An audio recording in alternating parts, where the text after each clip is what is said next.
A new report finds that 25% of American adults suffering from a mental illness aren't receiving treatment. The study was conducted by Mental Health America, a nonprofit which advocates for mental health awareness. To discuss the key findings, we're joined by Mary Gilberti, interim president and CEO of Mental Health America. Mary, thank you so much for being with us. So what are the big takeaways from this report?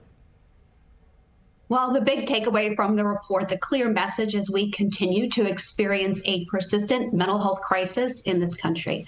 As you noted, 1 in 4 adults have a mental illness each year, and yet access to care remains unaffordable and really difficult and out of reach for far too many. We do see a bright spot with youth mental health, with declines in percentages experiencing major depression and suicidal thoughts, but the overall percentage and numbers are still unacceptably high. So it's better, but it's not good. And mental health policy makes a difference. We need to keep investing in mental health care because behind every data point we see is a person who needs help. I want to get back to the adults in a moment, but let me grab the young people for the finding on young people. What accounts for that change in the numbers for young people? We are seeing states invest in youth mental health, so they are working to improve access. So, for example, the state that did very well, New York, has K through 12 mental health education, has expanded school-based mental health services, has access to crisis care and peer support. So where states are making that investment, we are seeing improvements. An area that we have flagged for improvement, however, is preventive care. Right. So we still are seeing that young people, over 7 million young people did not get their wellness visit, could be done in a doctor's office or school, sports physical. They're not getting that early care. So we're still seeing very high numbers, and we'd like to see those numbers come down from continued and persistent investment.